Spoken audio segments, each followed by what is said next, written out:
Despite the fact 2024's Nosferatu has a star-studded cast and plenty of audience anticipation, the movie may not be as successful as previously hoped due to recent box office trends when it comes to vampire movies. Nosferatu is a horror mystery movie directed by Robert Eggers and starring Bill Skarsgård, Nicholas Hoult, Willem Dafoe, Lily Rose Depp, and Aaron Taylor-Johnson. Based on the 1922 German film of the same name, Nosferatu follows the passionate and toxic relationship between a young woman and a horrifying vampire. This is the third remake of Nosferatu, which was originally inspired by Bram Stoker's Dracula. Robert Eggers' Nosferatu has been in development since 2015, after Eggers directed A24's The Witch, and anticipation has been high ever since. Furthermore, the film has only received more hype with the announcement of its cast, which is full of huge stars both in and out of the horror genre. Overall, Nosferatu is on track to be a major release for 2024, and a movie audiences should definitely be watching out for. However, even with all of these benefits, recent happenings at the box office imply that Nosferatu may not be as lucky as previously thought. Abigail is the third straight vampire movie to underperform at the box office. Vampire movies are failing at the box office. Although Nosferatu has many good things going for it, the movie may suffer anyway. Recently, the last three big vampire movies to hit the big screen underperformed. In April 2023, the horror comedy Renfield earned only $26 million on a $65 million budget. A few months later, the same happened to The Last Voyage of Demeter, which earned a measly $21 million against its $45 million budget.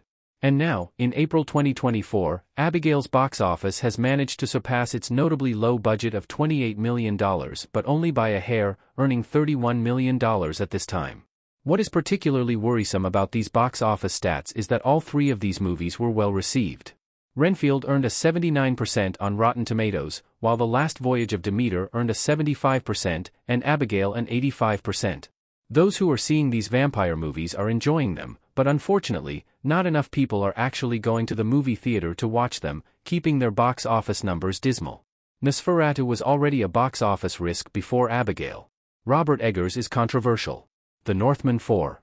Nosferatu faces another big problem aside from the vampire box office trend.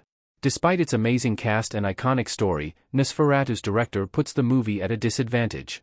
Although Robert Eggers' movies have been very notable and critically acclaimed like The Witch and The Lighthouse, his movies are not necessarily the most commercially successful. Typically, Eggers' films call to a very specific type of audience, those who enjoy very dark and mysterious movies that burn slowly. In this way, not everyone loves Eggers' style, and this could seriously hurt Nosferatu's chances at the box office in December. A great example of this phenomenon is Robert Eggers' most recent movie, The Northman. Like Nosferatu, the 2022 movie enjoyed a star-studded cast including Alexander Skarsgård, Nicole Kidman, Anya Taylor-Joy, Ethan Hawke, and Willem Dafoe. It also did fairly well with critics and audiences, scoring a 64% on Rotten Tomatoes. However, The Northman notably underperformed at the box office. On a budget of $70 to $90 million, the movie only grossed $69 million. In this way, Robert Eggers had a movie with many variables going for it. However, based on his style of filmmaking, audiences were not intrigued enough to visit theaters. Nosferatu's box office could be final nail in Dracula's coffin. Vampire movies could see a long hiatus. Lily Rose Depp as Ellen Hutter in the first look at Robert Eggers' Nosferatu. In the event that Nosferatu experiences the same fate as the last three vampire movies to be released in theaters, this would have a massive effect on vampire movies as a whole. Nosferatu has a head start over these previous vampire movies due to its iconic story, so if it manages to flop at the box office, this will be very telling about how audiences feel about vampire films at this time. If Nosferatu does not have a good box office performance, then it seems likely that vampire movies will be put on the back burner for the time being.